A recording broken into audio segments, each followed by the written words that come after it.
This is Rob Tebbutt for Behind the Gloves. I'm here with Unbeaten welterweight sensation Chris Slick Kongo at Miguel's gym. How are you doing today, Chris? All good, you right? Yeah, I'm not too bad, thank you. Not too bad. Been a long day, but I'm sure it's been long for you as well. Yeah, of course, man. Just been in the gym training, you know how it is, every day. So, yeah. So you're back in action this weekend? This weekend, this You're Saturday. at York Hall on the York Hall Brawl card. Yeah. Will you tell us a little bit about how that come about? Because it's quite last minute. Yeah, it was last minute. I mean, I've been training anyway. I was out in Ireland when Isaac was sparring Mike Perez, so I went out there myself, and just to get the work in and get some work with my coach, just one-to-one training. Whilst after Isaac was sparring Mike Perez, I managed to get some sparring out there as well, which was good. We was running every day, and when we was out there, we got the call from Barry McGuigan saying he wanted sparring with Josh Taylor, and then I don't know. After that, they asked if I was ready to fight, and I said yeah. They want to put me on the show, so. And then when I came back, got some sparring, and then I managed to get the tickets. And even though it's last minute, but we'll just see what I can do, man, see how much people I can bring out. And yeah, it's good to get the extra win before the end of the year, so I can have two fights before the end of the year, which would be good. So yeah, just took it. That's one of the benefits of being in the gym all the time. You, like a lot of the people at Miguel's, you're always in shape. So it's obviously one of the benefits. I mean, you don't have to sort of cut weight or anything. You're always in shape. I was only about 154, 155 pounds, so I weren't crazy over, but there's only a few pounds that I had to shred anyway, so not too bad. Yeah, that's good. I've seen an awful lot of stuff lately, and obviously I've spoken to you about your sparring with Chris Eubank Jr.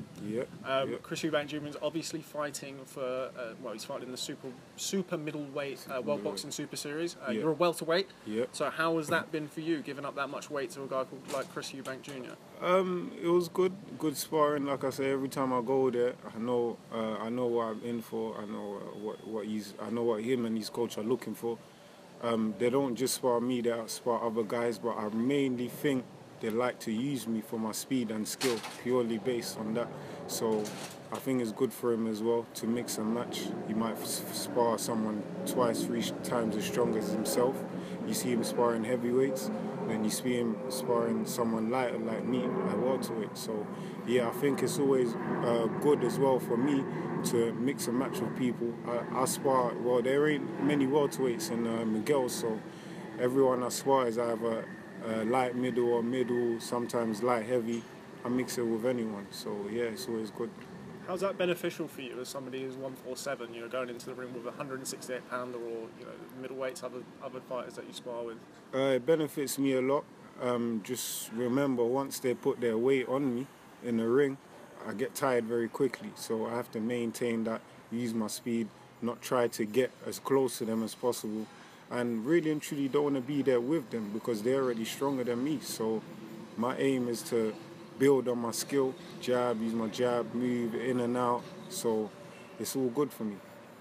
Use that Slick Kongo reputation. 100%, man, 100%. Okay, well, I'm not going to keep you too long because I know you've been here all day and you've been working hard. What can fans expect from you this weekend on the York Hall Brawl bill? This weekend, boy, you can just expect the same Chris Slick Kongo, man, the usual. Just going to go in there, work off my jab, and whatever comes off that, we'll just come off it, man. I can't promise anything, but I can promise a win, 100%. So. Okay, great. Well, Chris Slick Kongo, thanks very much for speaking to Behind the Gloves. Look forward to catching up with you on Saturday. You take care, and we'll see you soon. You too. Hey, fight fans, it's Michelle Joy Phelps, and if you haven't already subscribed to my YouTube channel, make sure you go ahead and do so by clicking right here.